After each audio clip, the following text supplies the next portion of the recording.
আসসালামু আলাইকুম। ত্রাণ নিয়ে দুটো কথা বলি। আসলে অনেকেই ত্রাণ দিচ্ছেন।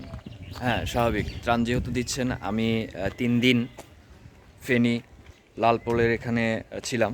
এখানে থাকার পরে আমি যে জিনিসটা ফিল করেছি, আপনি গিয়েছেন ত্রাণ দিতে, সেখানে গিয়ে যদি আপনি বলেন যে সিরিয়ালে দাঁড়ান, ত্রাণ দিব না বা এখন এত মানুষ কেন? ভাই, ওইখানে যদি একজনকে ত্রাণ দেন, তাকে পারলে আরও একটা ত্রাণ দেন।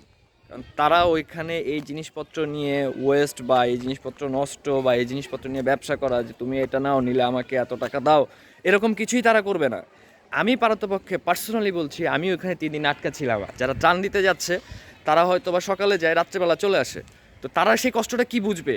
আসলে ওইখানে শুধুমাত্র শুকনো খাবার খেয়ে বেঁচে থাকার কি কষ্ট, সেই কষ্টটা আপনি কি ফিল করেছেন?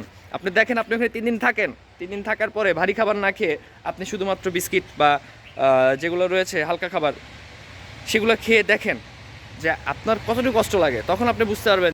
তখন আপনি যদি সেই ত্রাণটা না পান, তাহলে আপনার কীরকম হয়। এই কারণে বারবার বলছি, ওইখানে ভাই আপনি একজনকে একটা দিছেন, একটা প্যাকেট বা এরকম কিছু, পারলে আরও একটা দেন। আর ভারী খাবারের ভেতরে যেটা চিড়া, হ্যাঁ, চিড়া একটা ভালো একটা উপাদান। এই চিড়া দিয়ে হয়তো বা মুড়ির সাথে যে গুড় বা চিনি দিয়ে যে জিনিসটা করে, সেটা একটু ভারী খাবার হতে পারে পানি দিয়ে। তো এগুলোও শুকনো খাবার, বাট এগুলো নষ্ট হয় না।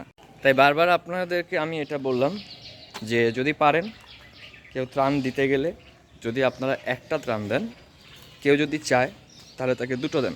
অনেকে হয়তো বা অনেক ভালো পরিবেশ পরিস্থিতিতে ছিল, যে কারণে সবাইকে বলতে পারে না যে ভাই আমার ত্রাণের প্রয়োজন।